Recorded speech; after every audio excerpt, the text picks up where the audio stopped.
So today is going to be a little bit of a different video for me. I am going to be doing ASMR with my to-be-read list. So, I have a lot of books that are on my to-be-read list. They've been on my list for a while now, and I wanted to kind of go through each one, talk about what I'm excited for with it, and kind of explain my history with reading. So, for those of you who know, and maybe you don't know, I am a writer. I'm working on my debut novel, and I just finished the 6th draft of my novel, and I have a writing conference coming up, and I am kind of at a break point where I need to pick the next book that I'm going to be writing and working on, but I also am a little creatively burnt out because I just finished the 6th revision of my novel. But I thought it would be a good idea for me to take a break from writing and spend some time seriously reading. So this is the first one I'm working on. I just barely started it. I'm about there. No spoilers, please. But I've heard a lot about this series. I've heard that it's really good. I've heard that it's really stimmer. And I'm really looking forward to reading this series. I want to read the whole series. But I don't have money for the whole series right now. But I have the first book, and I'm gonna read through it and start working on reading these other books while I ask around to borrow the next one, or while I save up money to buy the next one. But yeah, so this one is A Court of Thorns and Roses. There's so many books in this series. There's A Court of Mist and Fury and A Court of Wings Ruin. I don't think that these are all in the same series, but I'm looking at the back of the book, sorry. I don't think that these are all in the same series, but there's also like The Assassin's Blade, Throne of Glass, Crown of Midnight. There's a lot of books, so I'm just working my way through, and I've really been enjoying it so far. I really like the language in this book. But yeah, so this is the first one I'm working on, or A Court of Thorns. Oops. And Roses. Oops. A Court of Thorns and Roses. Oh man, I feel like I gotta sneeze. Sorry, it is like peak allergy season here right now. And your girl gets hay fever, so. Actually, if I have one eye that looks brighter than the other, it's because I had to use allergy eye drops in it. Anyways. So, the author of this is Sarah J. Maas. I think that's how you say it, Maas. Anyways, I've just heard a lot of good things about this book series, so I'm gonna start finally making my way through this. I'm gonna head on to the next book. While I'm doing that, I did want to briefly talk about my history with reading. So I was an English major. I have a bachelor's degree in English, and growing up I always loved reading. I'm really slow at reading. I'm a really slow reader, but I love reading. That being said, when I started college, I did not have time to read any of the books that I wanted to read. I barely had time to finish reading all the books that I was assigned, let alone having free time to read books I wanted to read. And it's not that the books that I read when I was in college were bad, but the books that I read were not my regular style, and some of them are really, really dark and kind of depressing and really showed kind of a darker side of humanity, and it just was really draining. And so I really struggled with reading for a long time there. I wasn't getting joy from reading, and so I started to associate lack of joy with reading. And so I'm going into like, oh my god, is it my 5th year already? No, 4th year. Hold on, I'm like counting in my brain.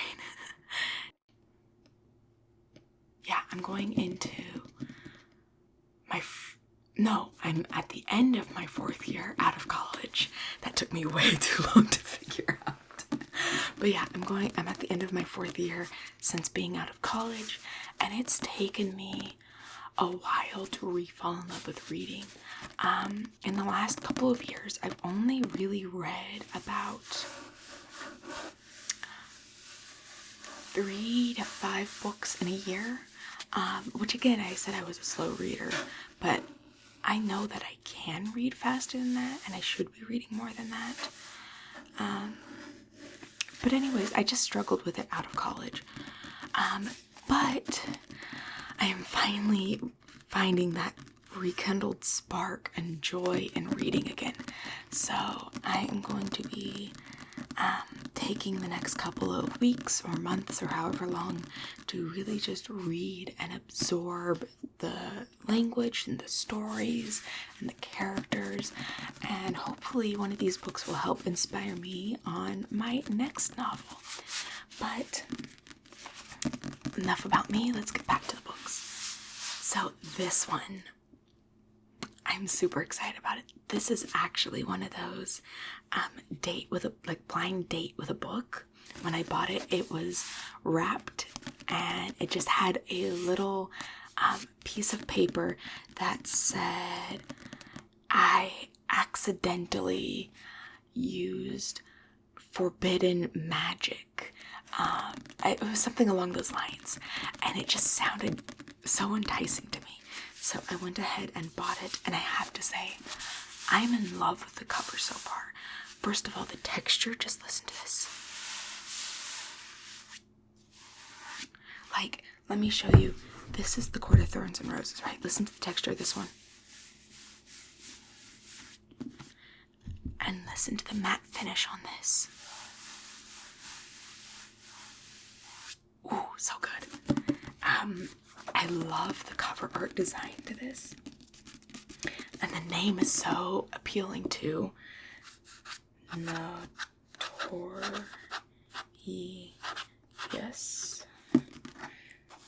Sorcerer.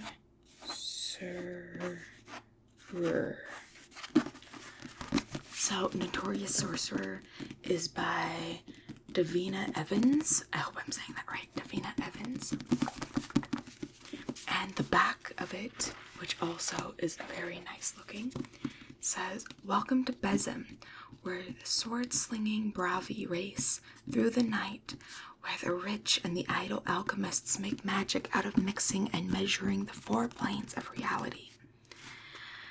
Scion Velo, dockside brat turned into petty alchemist, scrapes a living, hopping between the planes to harvest ingredients for the city's alchemists. But when Scion accidentally commits an act of impossible magic, he's captured into the limelight, which is a bad place to be when the planes start lurching out of alignment, threatening to send the city into the sea. It will take a miracle to save Benzim. Good thing Scion has pulled off the impossible before. Now he has to master it." It sounds so good. Also, one of the reviews on the cover says, "I devoured it and wanted more." I love the description description of devour in terms of a book. Like when I was in like junior high and high school, if a book was good, I would pretend to eat it. I wouldn't pretend to eat it, but I'd be like, oh, and it'd be like just so good, and it's just like, I want more. I was a weird child. That's not surprising to anyone. But yeah. So try to do a bit of gripping with the book. I better speed up if I want to get through this whole list of my to-read books. So we got A Court of Thorns and Roses, Notorious Sorcerer. This next one I also just bought recently. It is called Of Curses and Kisses. There was a bookmark in that one that I had to pull out. It came with when I bought it. But this one sounded super interesting, and I love the cover art. First of all, we know I love purple. It looks like a deep blue on camera, but it's actually kind of a purple. Let me just... Of Curses and Kisses. This is a young adult novel by Sandia Menon, I think. I apologize if I'm getting that name wrong. This is the first in a series, I think. It's a Rosetta Academy novel. Now, I think each book in the series is a separate story. I don't think it's a continuation story. But I believe this one is a retelling. I'm not sure if it's a modern retelling or just a retelling of Beauty and the Beast. And for those of you who don't know, my genre that I write in is young adult fantasy. So, as you can tell, I'm really sticking with the fantasy theme. The other two were, I think, just adult fantasies, whereas this one is young adult fantasy. That being said, I do know that A Court of Thorns and Roses is often categorized as a young adult, although from what I've heard, it has a lot of adult concepts in it, so it really shouldn't be young adult. But this one is definitely young adult. I got in the young adult section. Also, I don't know, you can't really see it. Hold on, but like there's like embossing on the cover.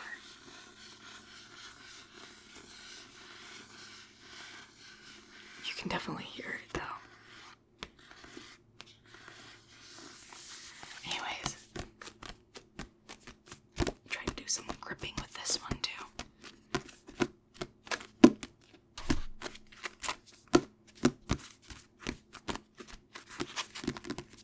So that's also on my list. Next up, this is actually dipping out of my genre completely. It is neither fantasy nor is it young adult, but I just really wanted to read it. I watched it on Netflix and I just was super in love with it. So next up I have Bridgerton, the Duke and I.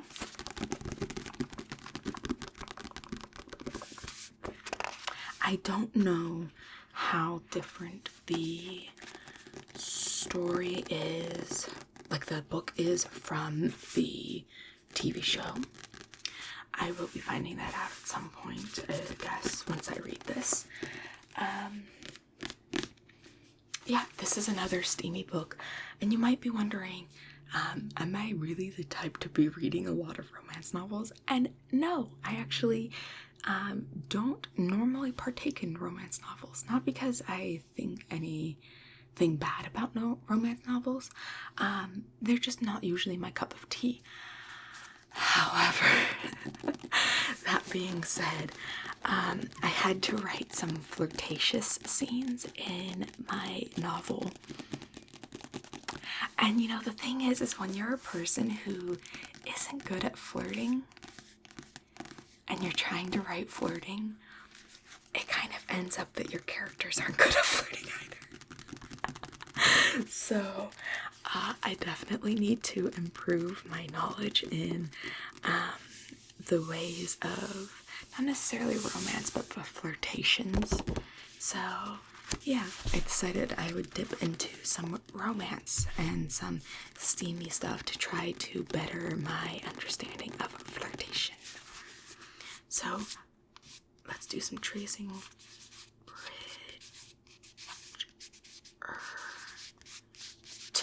Bridgerton, the Duke, and I. This is Daphne's story, and I know I was looking through it. Was it at the beginning? No, it's at the end here. I am a little confused because there's a timeline about when each of the books takes place, and it seems like the book 2, The Viscount Who Loved Me, oh, yes? I don't know. Book 2 takes place before it, but I don't know, because I have watched season 2, and it seems like a story that takes place after, so I don't know. It might just be, it might not be when the actual books are in succession. Actually, the more I look at this, I think this is actually the names of the children that are in succession. So there's Anthony, Benedict, Colin, Daphne, Eloise, Francesca, Gregory, and Hyacinth.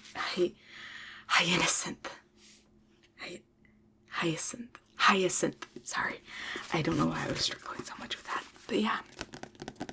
So that's another one. 4 down, 4 to go. This is what that's looking like so far. I'm setting that one aside because I am reading it. So I had to take a sticker off of the next book, and it kind of ripped it slightly, which makes me really, really, really sad. It didn't rip, but I'll show you. It took a part of the cover off, and it makes me sad. But this next book, it just sounded like a really fun, lighthearted read. Angelica Frankenstein Makes Her Match. It's by the author Sally Thorne. I don't know, it just sounded really cute. It basically talks about I think it's like a retelling, not a retelling of Frankenstein, but it's like generation after generation of Frankenstein, and Angelique just gets tired of waiting for love, so she just decides to make her love. I actually bought this back in like October when it was around Halloween time. I don't know what I was thinking. I was like, it's Halloween, let's read something spooky, as if I was going to actually sit and read it that month. But here I am, almost half a year later, and it's in my to-read list. Also, I just wanted to briefly mention that there's no particular order in which I'm going to read these. I don't really know exactly what book I'm going to read next. I do know that currently I'm reading A Court of Thorns and Roses. But yeah, there's no rhyme or reason to which one gets read next. It's just that it's on my list to read, so I'm not going in any particular order.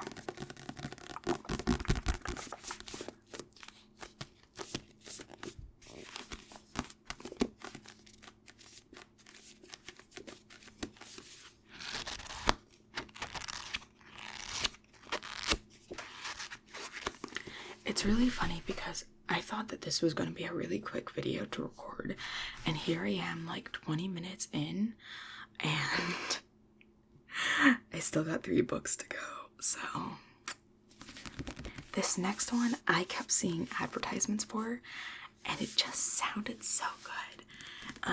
Serpent and Dove. Not to completely out myself by saying I judged a book by its cover. but I judged a book by its cover. Look at this cover. Isn't that not gorgeous? Like, serpent. And then we have the snake. Serpent. And the snake as an and dove. Like, does that not just look amazing? Now this one is also a series. The next one is Blade and Honey. On the back it's very simple, but it says, bound as one to love, honor, or burn, a witch and a witch hunter thrust into holy matrimony. There was only one way such a story could end, a stake and a match. Anyways, it just sounded super enticing. This is published by Harper Teen, so I assume it's a young adult novel. It's a New York Times bestselling, or it's by the New York Times bestselling author Shelby Mahurin. I think that's how you say it, Mahurin. This is a debut novel, which makes me really excited as a debut author myself. It makes me excited because I'm not gonna lie, there's a part of me that's hoping that my debut novel can be a series. It doesn't happen too often, but when it does happen, it's exciting. So I'm really hoping that my debut novel can be turned into a series, but if not, that's okay. I have plans for either way. But yeah, so this just sounded really good. I mean, I don't know how else to put it. I judged a book by its cover, and the back of it sounds really good, so hopefully I like it as much as I think I'm going to. Next up, we have a hardcover this time, The Bright and the Pale.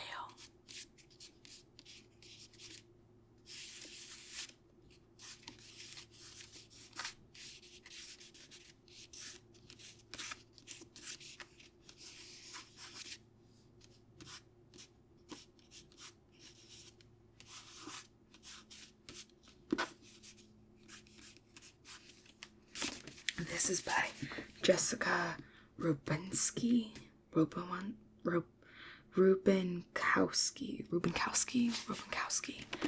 I really apologize if I'm butchering these names.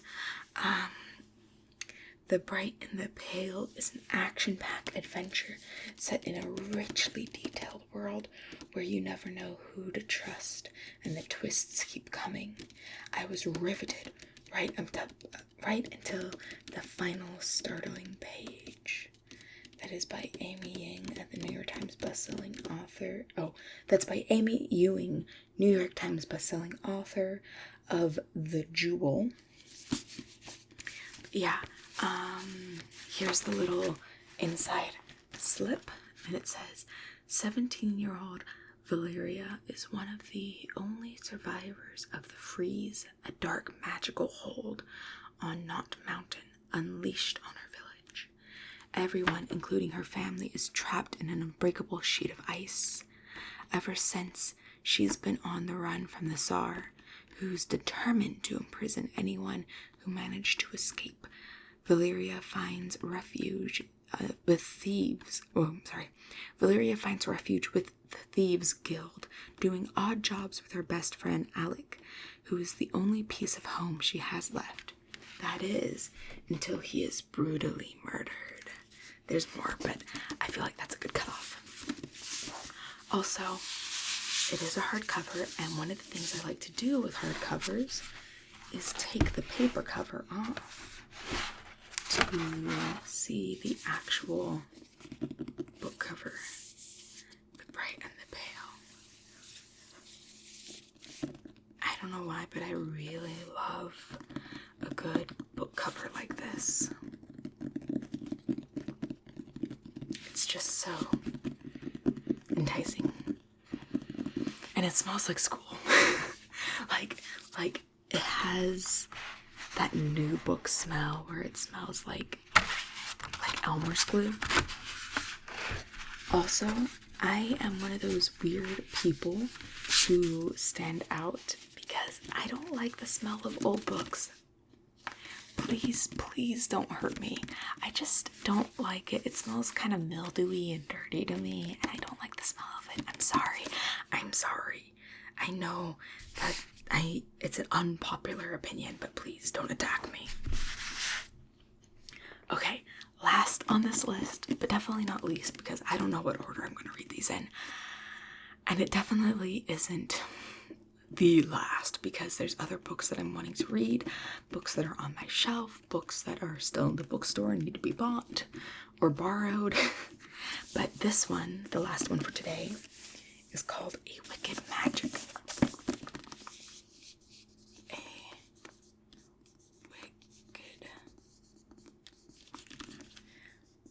Magic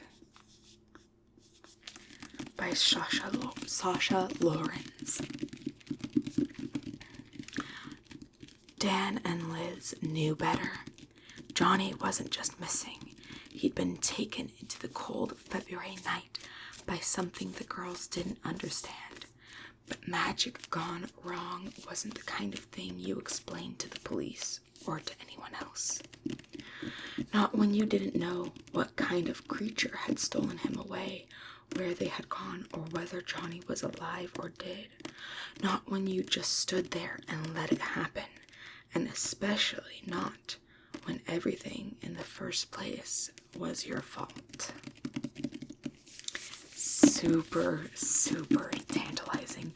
I think this one, I mean, it makes sense for it to be contemporary because obviously it's talking about the police, so I think it's a contemporary fantasy. I love this like ink splattered cat and these branches, and once again, it's purple. You know your girl loves purple. And again, I want to just take a little peek-see at the book underneath the cover sheet here. Ooh, that is a nice rich purple. Again, it looks blue on camera, but you're gonna have to trust me, it's a nice rich purple.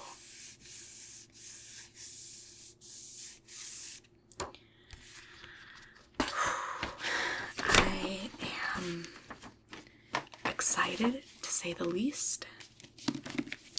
I have a huge stack of books to be read here.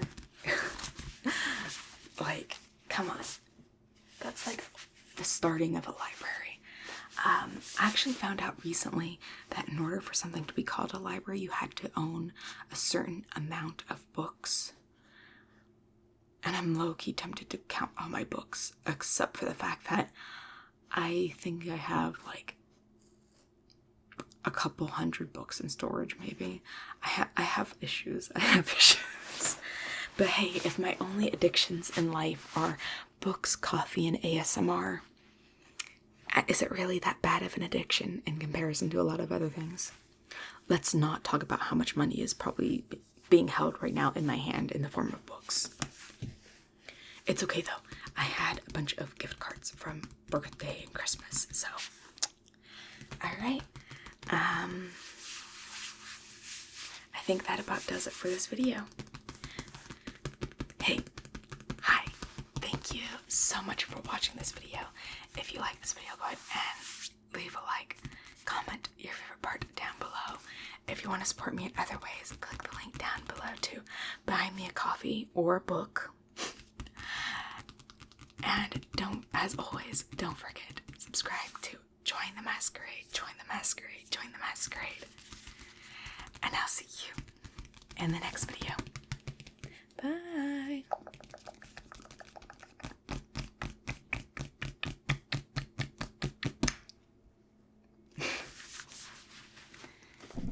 Owie, my arms hurt from holding all those books.